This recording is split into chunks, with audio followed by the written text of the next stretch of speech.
Let's do question number 18th of exercise 5D, that is fraction. Question number 18th is arrange the following fractions in ascending order.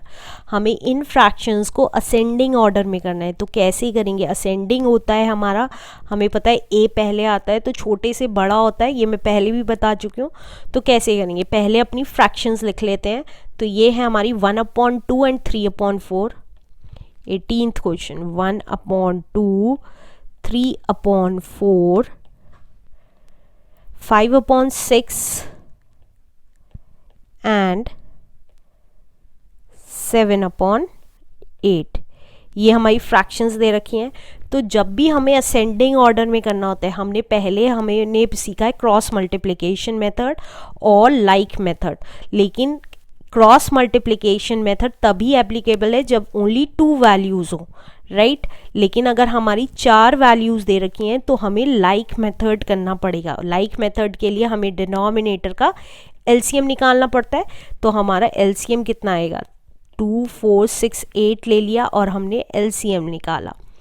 2 से गया, 2 1 ज़ा 2, 2 2 ज़ा 4, 2 3 ज़ा 6, 2 4 ज़ा 8. Again 2 से गया 1, 2 1 ज़ा 2, 3 एज इट इज़, 2 2 ज़ा 4. अगेन 2 से गया 1 as it is, 1 as it is, 3 as it is, 2 1 ज़ा 2. अब 3 से जाएगा तो 3 1 ज़ा 3. तो एलसीएम कितना आ गया? 2 3 बार और एक 1 टाइम 3. तो ये आ गया 2 2 ज़ा 4, 2 ज़ा 8, 8 3 ज़ा 24. तो ये आ गया हमारा 24. अब हमें सबके डिनोमिनेटर्स को 24 बनाना है. तो 1/2 को किससे मल्टीप्लाई करूं कि 24 बन जाए? मतलब 2 को किससे मल्टीप्लाई करूं? डिनोमिनेटर देखना है सिर्फ. तो देखिए 2 को किससे मल्टीप्लाई करूं कि 24 बन जाए? 12 ऑब्वियसली. तो हमने 12 से ऊपर नीचे मल्टीप्लाई कर दिया. तो ये कितना आ गया? 12 1 ज़ा 12, 12 2 ज़ा 24. अब इसी तरीके से देखिए 3/4 है. अब नीचे जो 4 है, 4 को किससे मल्टीप्लाई करूं 24 बन जाए? ऑब्वियसली 6 से. तो हमने 6 से ऊपर नीचे मल्टीप्लाई कर दिया. तो ये कितना आ गया? 6 3 ज़ा 18 एंड 4 6 ज़ा 24. अब 5/6 को देखते हैं.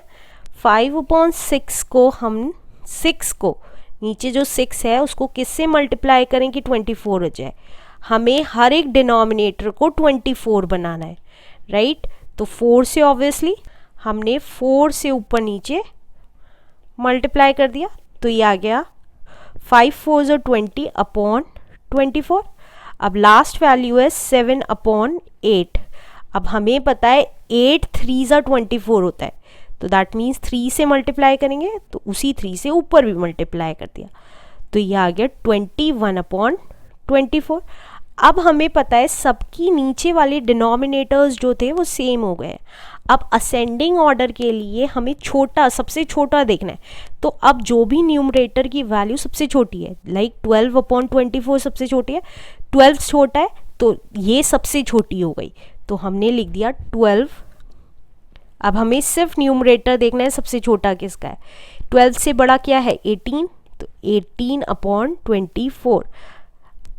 18 से बड़ा हमारा है 20/24 और 20 से बड़ा है 21/24.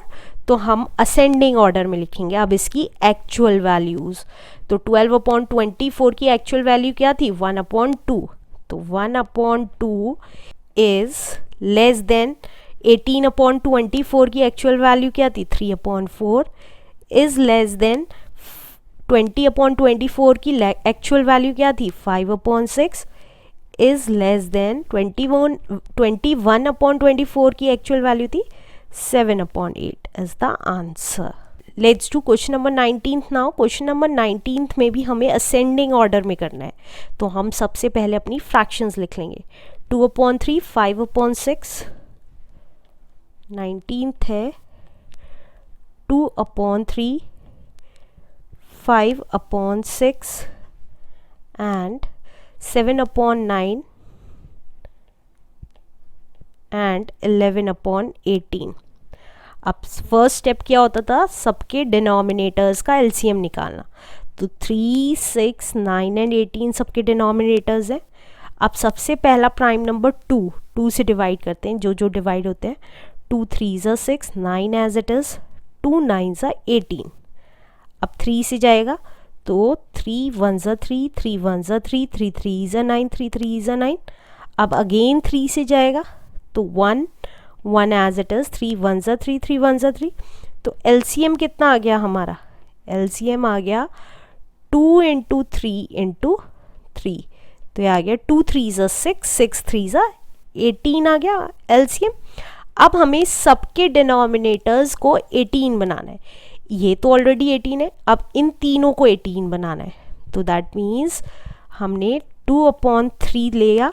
अब इस 3 को किससे मल्टीप्लाई करूं कि 18 आ जाए, 6 से, क्योंकि 3 6 18 होता है। उसी 6 से ऊपर भी मल्टीप्लाई कर दी, तो ये आ गया 2 6 12/18। अब इसी तरीके से 5/6, देखिए 6 को मल्टीप्लाई करना है किससे कि 18 आ जाए, 3। अब साइड में नहीं लिख रही हूँ, डायरेक्टली कर रही हूँ, उसी 3 से ऊपर भी मल्टीप्लाई हो गया। तो 5 3 15, 6 3 18, राइट। अब 7/9 है, अबे हमें पता है 9 2 18 होता है, तो अब ऊपर 2 से ही मल्टीप्लाई कर देंगे। तो ये कितना आ गया, 7 2 14 एंड 9 2 18, और 11/18 तो नीचे डिनोमिनेटर में 18 ऑलरेडी है। अब हमारे ये लाइक फ्रैक्शन में हो गया। अब न्यूमरेटर देखते हैं किसका सबसे छोटा है। 12/18 सबसे छोटा है, तो हमने लिखा 12/18 छोटा है किससे, उसके। अब देखिए सबसे छोटा कौन सा है, 11 है, तो 11/18 छोटा है किससे, 12 से। 12/18 बड़ा है ना, तो इसी तरीके से फिर 14/18 से छोटा है 12/18, और 14/18 15/18 से छोटा है। अब इनकी एक्चुअल वैल्यूज़ लिख देते हैं। 11/18 तो एज इट इज़ लिखा जाएगा, क्योंकि ये ओरिजिनल वैल्यू भी 11/18 ही था। अब 12/18 की ओरिजिनल वैल्यू क्या थी, 2/3, तो 2/3। अब 14/18 की ओरिजिनल वैल्यू क्या थी, 7/9, तो 7/9। और 15/18 की ओरिजिनल वैल्यू क्या थी, 5/6, 5/6। तो ये आ गया हमारा आंसर।